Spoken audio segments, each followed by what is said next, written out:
Ela estava para entrar no lugar de morte. Se ela fosse entrar na sala do rei sem ser convidada, ela poderia ser morta se ele não estendesse o cetro de ouro para ela. Mas vocês podem pensar, não, mas ela era esposa dele, era uma rainha. Isso seria muito fácil. Não é bem assim. Se a gente pegar o contexto, Esther, o rei, tinha 30 dias que não conversava com Esther, tinha 30 dias que não tinha nenhum contato físico, nenhuma intimidade, nenhuma relação com ela. Então, não dá para a gente pensar que ela ia chegando assim. Na verdade, coração de rei, pensamento de rei, ninguém sabe o que vai sair. Principalmente naquela época antes de Cristo. Então, imaginem bem, se ela não estivesse vestido com as vestes do reino, não as vestes de rainha, não vestido de rainha, mas sim com as vestes do reino, ela não teria autoridade para mudar uma decisão do rei. Então, precisamos colocar isso em nosso coração. Nós precisamos vestir-nos do reino. Porque quando nós vestimos do reino, nós mudamos uma história, assim como Esther fez. Ela ficou em jejum, juntamente com o povo, que ela pediu Mardoqueu. Ela ficou 3 dias em jejum, em oração. E isto a levou a ter essa autoridade. Isso a levou a vestir-se do reino. Não o reino da terra, mas o reino do céu. Por isso, em clínica da alma, você precisa vestir-se do reino para mudar a direção de uma alma ferida, para mudar a direção de uma alma oprimida. Porque como nós falamos da vez passada sobre a opressão e a possessão, mas quando você está vestido com veste do reino, não há demônio que resista, não há opressão que resista. Então, quando em clínica da alma, nós precisamos destas vestes, a veste do reino. E vocês já pararam para pensar na importância que a veste do reino tem para o nosso trabalho? Porque são centenas de pacientes que vão a psicólogo, vão a psiquiatra, vão a psicanalista e muitas das vezes vão a líderes espirituais, aos seus líderes, mas eles continuam como estão. Vai de médico a médico, psicólogo a psicólogo, psicanalista a psicanalista, pastor a pastor. Inclusive tem aqueles que vão de igreja a igreja, buscando assim uma bênção. Eles esquecem de buscar o dono da bênção, mas querem ser abençoados. Então não vão ser abençoados nunca. Mas o que nós queremos é estar chamando, pontuando aqui para o nosso curso, para o nosso trabalho, para a visão. Nós precisamos ter a visão do reino. Quando começamos a ter a visão do reino, isso muda toda a direção da nossa vida, muda todo o percurso de uma história. Nós, quando vestimos do reino, nós temos condições de mudar decretos de Satanás, decretos dos inimigos, porque foi assim com Esther. Não foi muito simples, mas por isso que ela revestiu-se do alto. Então, a partir do momento que nós vamos ser revestidos do alto, nós vamos fazer diferença no meio em que estamos inseridos. Então, por que eu estou pontuando isso? Porque esses pacientes nunca mudam, nunca saram, nunca ficam curados. As feridas continuam. Algo está errado. Porque está precisando de terapeutizadores de alma. Volto a falar as palavras de Jesus. A seara, na verdade, é grande, mas os ceifeiros são poucos. Trazendo para a nossa realidade. A seara, as almas feridas,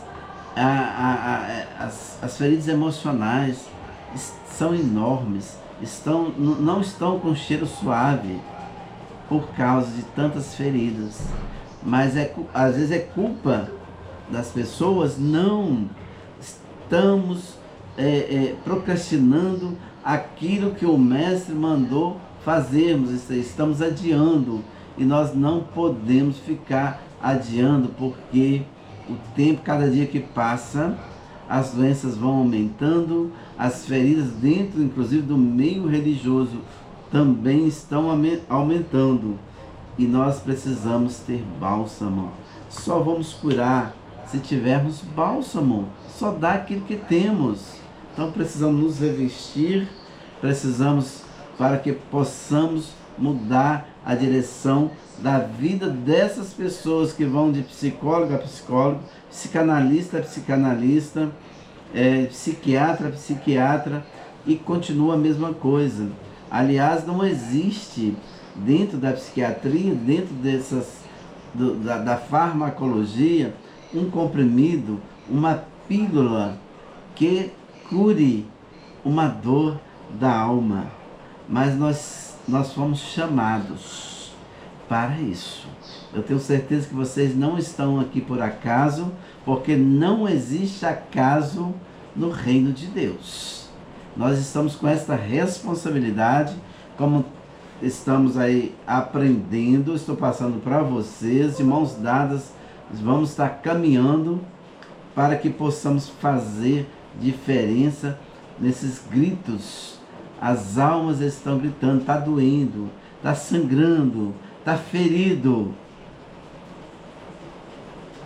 E se o mestre nos perguntar o que estamos fazendo para melhorar essa dor, para curar essa dor, ele vai dizer para nós: eu levei sobre mim todas as feridas, pelas minhas pisaduras foram saradas, as pessoas estão doentes.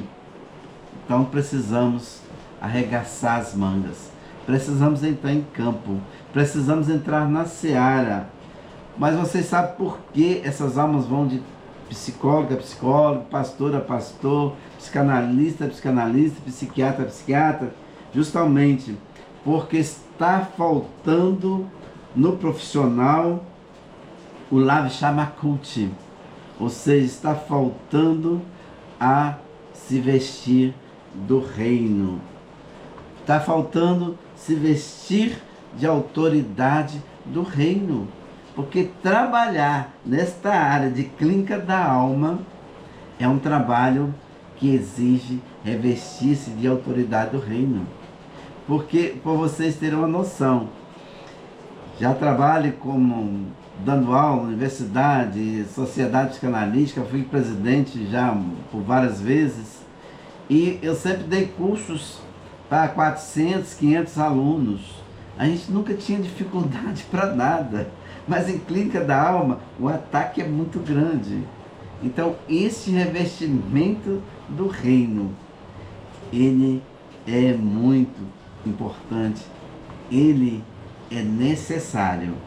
Então, lembrem-se, porque esses pacientes, esses clientes, essas pessoas que estão indo de um lado para outro, sem direção, essas crises existenciais, com dor da alma, é a nossa responsabilidade para curar. Deus coloca em nossas mãos, Deus não está usando anjos para isso, Deus quer nos usar no seu reino, para ser usado no reino de Deus. Precisamos, assim como Esther fez, Laveshamakuti, vestir-se do reino, ser revestida do poder do reino, e aquele poder que nós falamos, aquela autoridade que Deus nos dá, porque toda a autoridade foi dada a Ele nos céus e na terra. Se entendermos isso, se passarmos a viver isso, eu tenho certeza, plena certeza, que faremos diferença. E nós precisamos de mudar essa nação. E o reino conta com vocês. na qualidade do chamado que Deus me deu para estar passando para vocês, sendo o mentor de vocês, eu conclamo vocês a vestirem a veste do reino. Comecem a vestir essa veste, porque nós vamos derrubar todas as obras das trevas. Nós vamos fazer diferença nessas almas feridas. Por isso que eu queria, nesse início, eu quis dar essa fala sobre Esther. Se a gente ler o texto, só mais uma palavrinha aqui. E sucedeu que, vendo o rei e a rainha Esther, que estava em pé no pátio, ela alcançou o favor dele. O rei estendeu para Esther o cetro de ouro que tinha na sua mão. Por que Esther alcançou o favor do rei? Não é porque ela estava bonita, não era o corpo dela. Ela alcança o favor do rei porque ela estava vestida do reino. Não pensem vocês que é porque ela era uma rainha bonita. Claro que não. Se fosse assim, não teria 30 dias que o rei não tocava nela, não conversava com ela, não tinha chamado para nenhum encontro íntimo.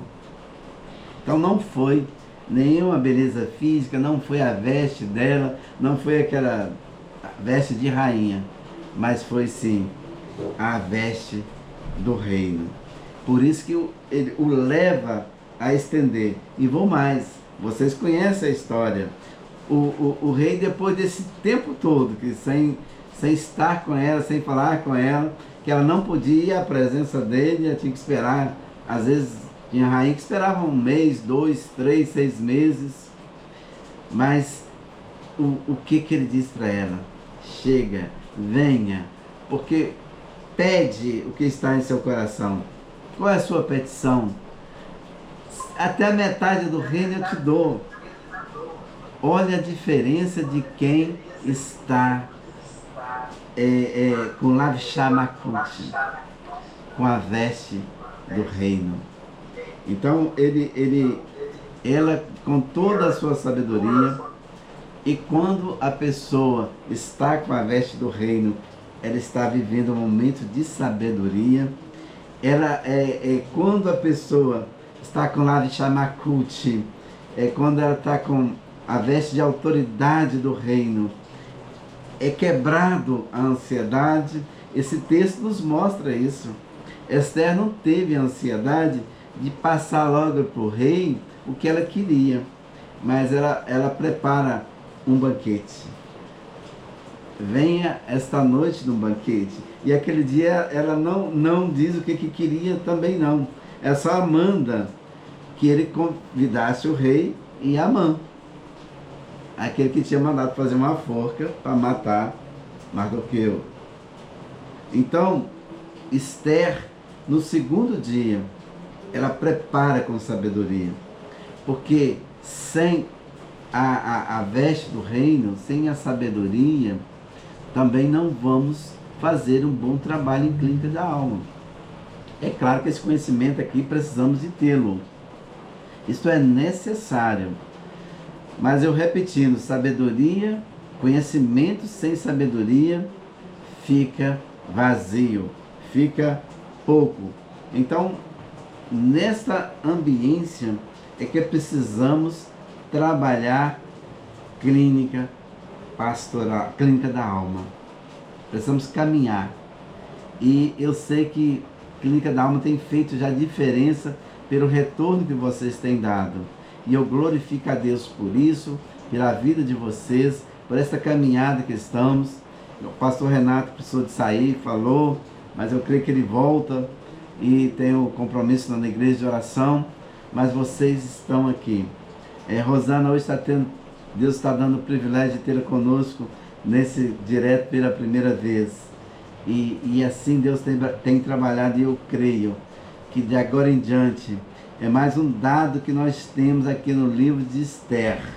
Esther Lavishamakuti. Então que você coloque Rosana Lavichamacute, Zenaide, Maraísa, Erenilda, pastor Renato, pastor Midian e todos os outros alunos foram também, né, do país, Wagner, Cálita, que estão em outro país, que sejam revestidos de Lavichamacute da vida de vocês, para começar a fazer diferença aonde que vocês estão, aonde Deus tem colocado vocês. Eu quero dar prosseguimento a outro tema agora. Isso foi a abertura para aquecer a nossa mente, os nossos corações, o nosso espírito, a nossa alma. E nós fechamos a aula passada falando sobre as 4 dimensões, né? Que nós falamos de possessão, de depressão, né? Falamos de histerismo e falamos também de possessão. Vocês lembram? Possessão, depressão, histerismo. Qual foi o outro? Não lembram, né? Opressão. Eu falei sobre opressão e depressão, que trabalha com oração e clínica da alma. E falei que depressão e histerismo trabalha com medicamento, porque essa área não é uma área de clínica da alma. É claro que nós vamos orar, mas nós devemos ter a responsabilidade de, no caso desse, ter conhecimento, porque depressão é doença, e depressão é uma doença da área da psiquiatria, por isso deve ser encaminhado. Nós vamos ter uma breve palavra com o nosso colega aqui sobre... Não, está resolvendo aqui. Então nós vamos entrar no texto aqui. Eu vou mandar o PDF, acho que não foi mandado para vocês.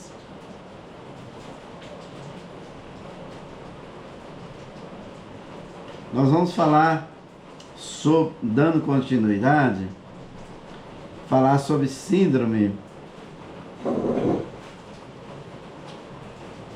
sobre a mega... Pede para eles falar alguma coisa para ver se você consegue ouvir, sabe? Vocês estão me ouvindo? Me diz, estão me ouvindo? Fale, vê se eu ouço o retorno.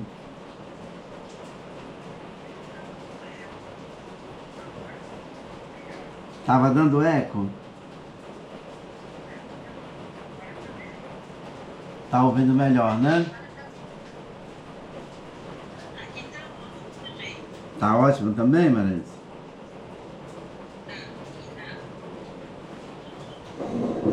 Tá ótimo. Ok? Então vamos continuar. Você não quer dar uma palavra sobre... Não, agora não. Ok. Queria falar um pouco sobre essa questão de possessão. Mas continuando, eu preparei um texto aqui sobre a megalomania espiritual. Talvez seja um texto que vocês não... Sobre megalomania espiritual. Certamente vocês não viram nada sobre isso.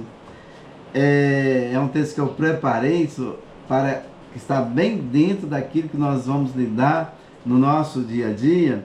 Então, é uma doença, a megalomania espiritual é uma doença antiga, mas eu tenho convicção que vocês não vão encontrar isso em nenhum livro ou nenhum curso, porque apesar de não estar classificado no CID-10, né, que é o Código Internacional de Doença, ou Classificação Internacional de Doença, há anos que eu venho pesquisando e detectamos no meio religioso a questão da megalomania espiritual. Todavia, né, na qualidade de discentes, em clínica da alma, vocês tomando ciência dessa patologia, certamente vocês já vão começar a identificá-la. Por quê? Por nunca ter ouvido falar, por nunca ter convivido. E eu disse no início do curso que posso trazer alguns termos aqui que não seja familiar para vocês, mas no decorrer da nossa caminhada, isso vai nos tornando familiar, né? Vamos interagindo, questão de... Agora, fora com isso, nós estamos ajustando aqui. Só um minutinho, por favor, que estão ajustando o som.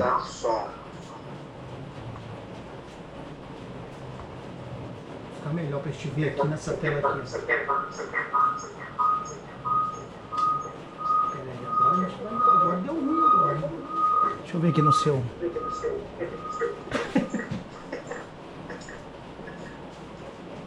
Fala agora. Ei. Posso continuar? Questão, nós estamos com muita chuva aqui, como eu disse antes, tá tendo algumas interferências da internet. Vocês conseguem ouvir? Mas vocês estão me ouvindo?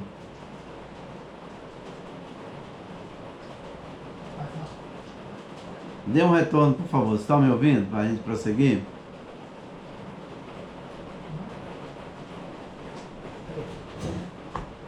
Vai. Podemos continuar? Está ouvindo?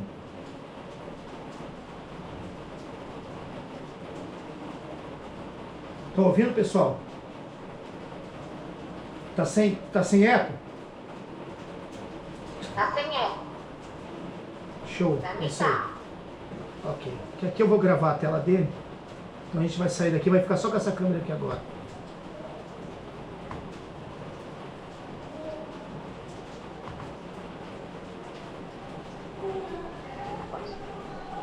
Gravar. Pode continuar. Estou sem retorno nenhum, sem... Mas tudo bem.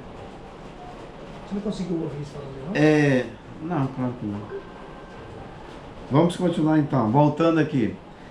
Sobre a megalomania espiritual, é uma doença que ela é bem antiga no meio religioso, só que ela não é classificada no CID, né? Hoje nós estamos vendo o CID-10, que é o Código Internacional de Doenças. Já está preparado o CID-11, né?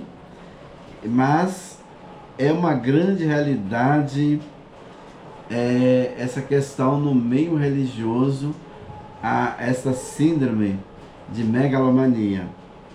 Vocês tomando ciência dessa patologia, não precisarão perecer por falta de conhecimento.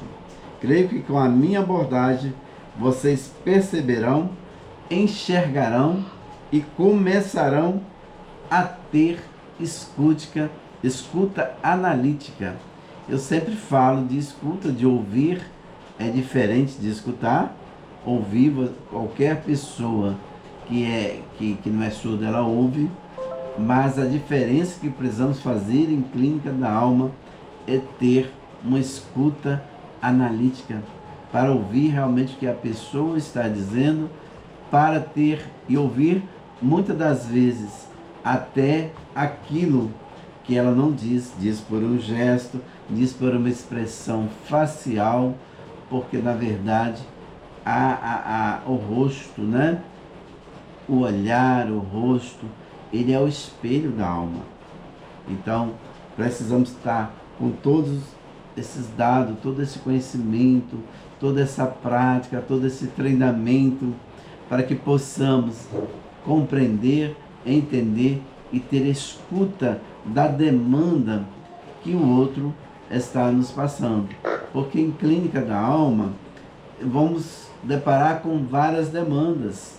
Muitas das vezes, demandas que nós não vamos encontrar em livros, escrita, mas a energia faltou. Não sei se vocês estão... Abre aqui para falar com eles. Acabou, Michel. Abre aí. Abre aí. Agora eu vou ter que fazer por aqui. Vai. Abre aqui.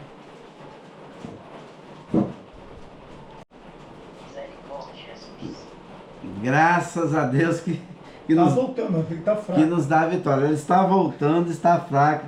Vocês lembram que eu falei à tarde que a energia estava caindo, a internet e tudo, né? Mas vamos glorificar a Deus por isso que nada vai impedir o agir de Deus nessa aula, o agir de Deus em nossas vidas. Amém? Deixa eu ver se eu aumento aqui meu volume para ouvir vocês.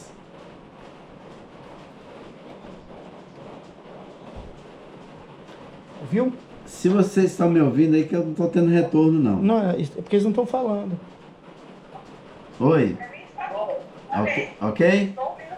Obrigado. Continua aí, Daniel. Não vamos tentar aqui mais não, que é... Vamos continuar só no Smart mesmo.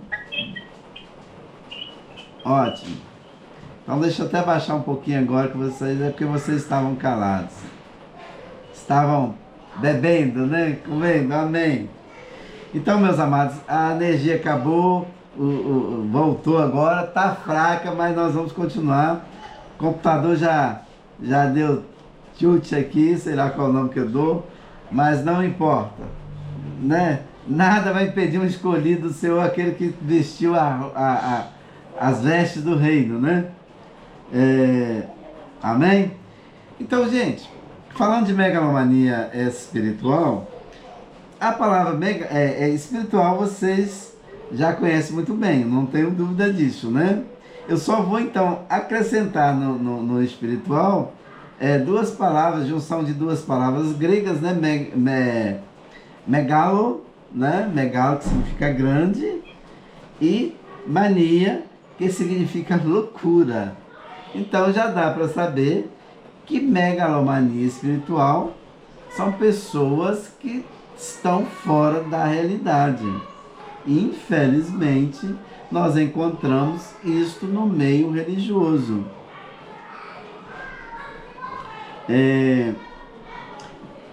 Portanto, megalomania... Falar outra vez?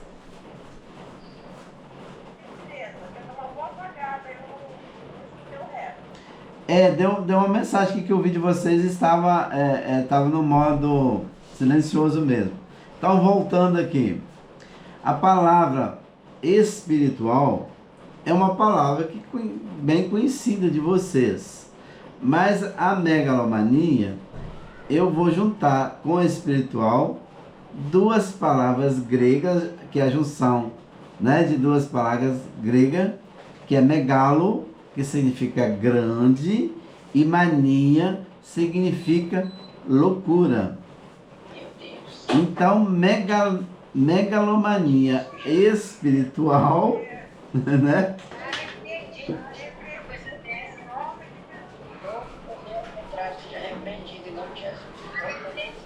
Pois é, além de repreender, vocês têm que ter conhecimento sobre isso, né? Porque tem parte que vai repreender em nome de Deus, mas tem parte que isso aí nós vamos ter que trabalhar.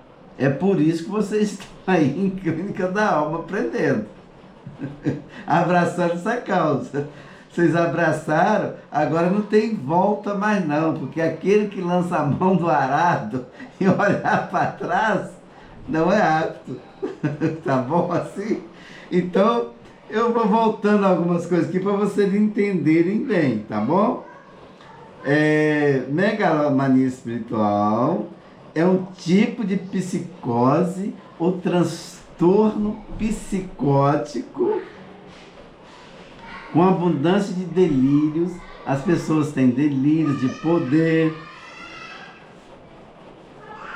fantasias de santidade, em que a pessoa no auge dos seus delírios se sente poderosa espiritualmente, age como se fosse a quarta pessoa da Trindade.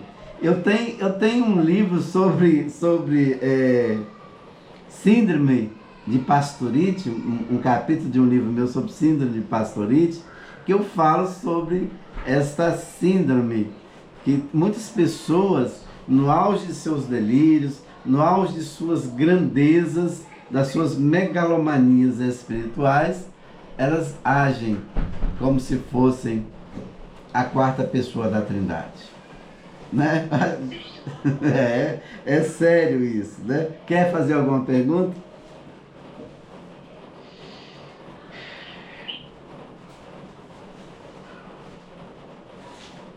Então, a síndrome de Pastorite, aliás, a megalomania espiritual, ou a síndrome de Pastorite, também pode ser chamado de síndrome da religiosidade. Síndrome da religiosidade. Por quê? O que mais existe nos tempos modernos, no tempo moderno, é a religiosidade. Eu devo esclarecer, para ficar bem separado, que religiosidade essa síndrome religiosa é uma doença, é uma patologia, e religiosidade não tem nada a ver com o cristianismo. É totalmente diferente de religiosidade. Infelizmente, o cristianismo tem diminuído e a religiosidade crescido. Por que isso? Por causa do ego das pessoas que estão exaltadas, estão crescendo. Esquece do que João Batista diz: convém que Cristo cresça, que eu diminua. Ou seja, meu ego diminua, que eu do grego é ego. Então, esse ego tem levado as pessoas, esta megalomania espiritual, a síndrome de Pastorite. As pessoas devem se deixar bem claro que isso é uma doença. Existem as doenças emocionais, existem as doenças espirituais, e essa doença é uma doença mental mesmo, que a pessoa pega e vive isso, né? Então, voltando aqui, a síndrome de santidade, essas pessoas santarronas, inclusive eu tenho muita preocupação com essas pessoas que tudo, elas rotam, elas querem passar uma roupagem que não é uma roupagem do reino, mas passa uma máscara de santidade. Jesus procura, Deus procura verdadeiros adoradores que o adorem em espírito e em verdade, que siga realmente a paz entre os irmãos com santificação, mas não com religiosidade. Então, o portador da síndrome de megalomania o megalômano. Ele se sente superior a todo mundo, sente melhor do que tudo dele é o certo, o dos outros não dá bom, só ele que faz o certinho. Então, assim, é aquilo que eu falei. Por isso que eu disse que as pessoas se acham que é uma quarta pessoa da Trindade. Tudo fala em nome de Deus, às vezes Deus nem sabe disso. Lá em Ezequiel tem sobre isso, né? Sobre os falsos, né? Que usam o nome de Deus. O Senhor mandou te dizer, está lá no livro de Ezequiel, e Deus dizendo: eu não mandei dizer nada disso. Quando vocês estão dizendo que o Senhor manda te dizer, eu não estou dizendo. Então isso aí é uma megalomania espiritual. Isso aí é uma religiosidade. O que nós precisamos viver? O evangelho do reino, ter as vestes do reino e viver o cristianismo, seguir tudo aquilo que Jesus falou, que ele veio cumprir, tudo convergiu nele. Então nós precisamos ter essa consciência enquanto terapeutizadores da alma. Nós precisamos ter conhecimento para evitar sermos enganados, manipulados. Outra coisa que é interessante é a palavra manipulação. Existe muito pessoas manipuladoras que tentam manipular no consultório, vão tentar manipular dentro das igrejas, vão tentar manipular nas famílias. Então nós precisamos estar cheios de conhecimentos e ter uma visão clínica para evitar com que sejamos manipulados por essas pessoas. A luz está caindo novamente, está bem fraquinha. Se cair, se cortar, e caiu. Galômana, né, que tem essa mania de grandeza. Vocês conhecem bem aquela expressão, né? A pessoa de nariz em pé. Isso é uma pessoa que tem megalomania. Ela rompe com a realidade, ela vive no meio achando que ela está abafando. Eu sou o melhor, eu sou o cara, mas elas não têm noção, muitas das vezes.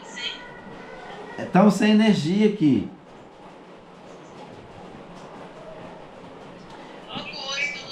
Mas se for necessário, nós voltamos com essa aula sem nenhum problema. Na próxima quarta-feira, continuaremos a falar sobre este assunto. Aguardo vocês para esse maravilhoso encontro.